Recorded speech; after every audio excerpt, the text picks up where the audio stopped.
అందరూ బాగున్నారా? మీ కొరకు ప్రత్యేక ప్రార్థన చేయబడుతుంది. గర్భఫలం విషయంలో, అనారోగ్య విషయంలో, అప్పుల విషయంలో, కుటుంబ సమాధానం విషయంలో, వ్యసనాల పనుల ఇంటే విడుదల పొందుకునే విషయంలో ప్రతి ఒక్కరి గురించి ప్రత్యేక ప్రార్థన చేయబడుతున్నాయండి. ఇది వాగ్దానం చూద్దాం.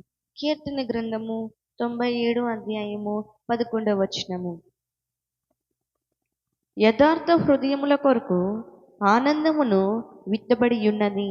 ఇది వాగ్దానం ప్రతి ఒక్క బిడ్డ పట్ల నెరవేర్చబడును కాక. ఆమేన్. ఈ రోజున ఆనందం కోసం ఎక్కడికో తిరుగుతున్నావా? నిజంగా నీ జీవితంలో ఆనందం లేదా? కోల్పోయావా? ఆనందాన్ని, సంతోషాన్ని కోల్పోయావా? ఎప్పుడు బాధలేనా? ఎప్పుడు ఏడుస్తూనే ఉంటున్నావా? ఆనందం లేదా? ఏదో జబర్దస్త్ షో చూస్తే కాస్త ఆనందం కలిగిద్దని, ఏదో 2 గంటలు సినిమాలు చూస్తే ఆనందం కలిగిద్దని అక్కడికి ఇక్కడికి తిరుగుతున్నావు ఆనందం కోసం.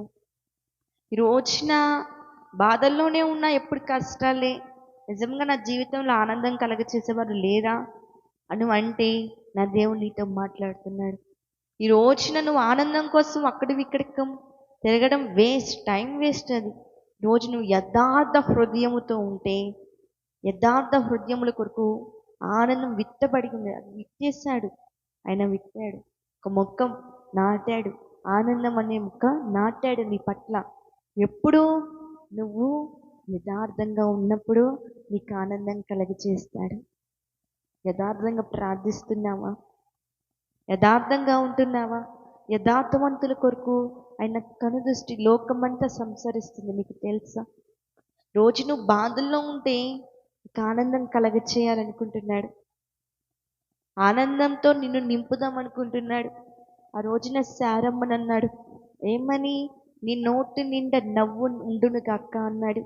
ఈరోజు నిన్న అంటున్నాడు, నీ జీవితంలో ఆనందం చేయాలని నేను విత్తాను. నువ్వు యథార్థ హృదయంతో ప్రార్థించు, యథార్థ హృదయంగా ప్రవర్తించు. నేను నీ పట్ల ఆనందం నీ జీవితంలో కుమ్మరిస్తా, నీ కుటుంబంలో ఆనందం కుమ్మరిస్తా. నేను జాబ్ విషయంలో కానీ, వ్యాపారం విషయంలో కానీ, పిల్లలు లేనన్న విషయంలో కానీ, ఏ విషయంలో అయినా నువ్వు ఆనందం లేకుండా బాధల్లో ఉంటే, ఈ మాటలు వింటుంటే నా దేవుడు నీ పట్ల ఆనందంతో, నీ నోటిని నవ్వుతో నింపుదాం అనుకుంటున్నాడు. ఎప్పుడంటే నువ్వు యథార్థ హృదయంతో ఉన్నప్పుడు. ప్రార్థించుకున్నావా? మహాపరిశుద్ధుడైన ప్రేమగల తండ్రి, ఇది వాగ్దానం ద్వారా ఎంతగా నువ్వు మాట్లాడవాయి. అవును ప్రభా, ఆనందం అయ్యా, మా జీవితంలో ఆనందమే లేదు ప్రభా, సంతోషమే లేదు. ఎప్పుడు బాధల్లో ఉన్న సమయంలో నిజముగా యథార్థ హృదయంతో ప్రార్థించినప్పుడు అయ్యా ఆనందమును మా పట్ల విత్తుతున్నామని వాక్యం ద్వారా మాట్లాడిన దేవుడు అయ్యా, వాగ్దానం ద్వారా మాట్లాడు బలపరుస్తున్న దేవుడు ప్రభా.